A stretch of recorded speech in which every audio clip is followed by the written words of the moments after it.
Welcome to another episode of Confessions of a Recruiter with Blake and Declan. We are on a global mission to build the world's largest community of recruiters so we can all connect and succeed together.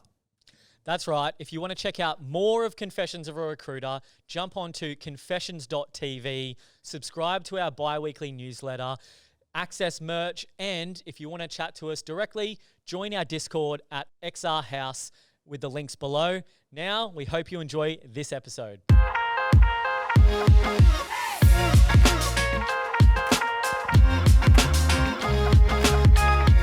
Ho, ho, ho, Merry Christmas. You're back on Christmas Day with the boys at Confessions of a Recruiter. Thanks for tuning in. If you are tuning in on Christmas Day, you probably need to get some more friends. But if you are tuning in, we've got some goodies for you.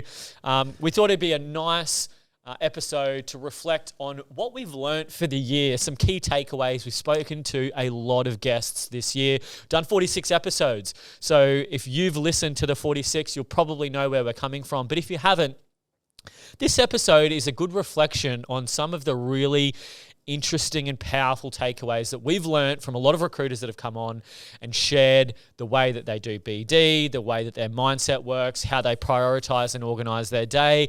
And this is really just a recap on that. So I'm going to kick things off, Declan, and then you're going to share with me what your biggest key takeaways are. But I guess the first thing that I learnt quite a lot this year was around peeling back the onion and going deeper into your craft, I guess you could call it. I sense that there's a lot of potentially transactional or surface level recruiters out there that are doing the job for the sake of the activity, calls, meetings, appointments, whatever it might be.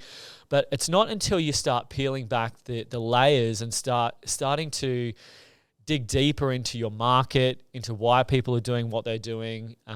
For example, Ineka that came on, her whole mindset around every single time I speak to a candidate, I want to find out their salary expectations, who their best colleagues were, who they didn't like, what their best job was, who their best boss was.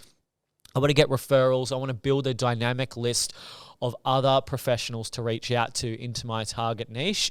And her whole mindset around building and constantly growing a dynamic list of clients and candidates to constantly reach out to constantly build a relationship with, whether she has a role for them, whether she has a candidate for them is irrelevant. She'll constantly build this list on the go every single day, hour by hour when she talks to people, and then she jumps into the list every Tuesday and calls everyone that she's ever been referred to or someone's spoken about. And that kind of level of detail and depth into wanting to do a really good job in recruitment, I think is a really interesting and powerful way to be a better recruiter, to be more entrenched and think more actively about the job that you're doing. I think that was a really big key takeaway for me. Yeah, and I think that's a common thing. Like if we're looking at some of the best recruiters that we've had on the podcast, like Joel Martin said a similar thing, Cass from Lime said a similar thing, Adrian's, that's how he works as well. So it's definitely a common theme to be fully entrenched in your industry, know everything about it, know everyone, and not just be a transactional recruiter. And I think that's going to be a huge leg up, that if you do take that approach in your career and actually realize the importance that you play as a recruiter, then it's going to be a way different to just organising interviews and trying to get 20K fees for a 2 or 3 year period of your life. Yep, 100%. I think that's a really big key takeaway that I got this year. Okay, so if there are any recruiters out there that are interested to find out what it's like to have a VA support them in their role, whether that be to bill more, reduce tasks that they don't enjoy doing, or be a more effective recruiter in their niche, then we definitely recommend reaching out to the Outsource People or TOP. Reach out to them, inquire on how they can implement a VA in your agency and to support you. And if you mention ex-recruiter or Confessions of a Recruiter, they will give you a 13% discount off your bill per month on this VA that will allow you to scale your business, scale your desk, and to bill more and make more money. So go reach out to the Outsource People, say Confession sent you, get your discount, and see what is possible. Another second really big key takeaway that I got this year was from Simon, who recently came on the podcast, around how to market yourself to your target market and to the decision makers. And, you know, I'm not sure how many recruiters will have budget for this or can think outside the box on how to make a wow moment or how to make impact and get in front of your target market. But doing something simple like sending a $30 or $40 or $50 gift to the office of your target market and then giving them a call and going, oh, hey, did you receive that basketball? Or, hey, did you receive this? And if you think about it, would you spend $50 to potentially get a client meeting? Yes. All day, every day. If you spent $50 10 times and got 10 client meetings and just one of them turned into a really good client, which is a pretty high probability if you're meeting 10 clients, and the value of that client will far surpass, you know, spending $500 on gifts to be strategic and get in front of your clients.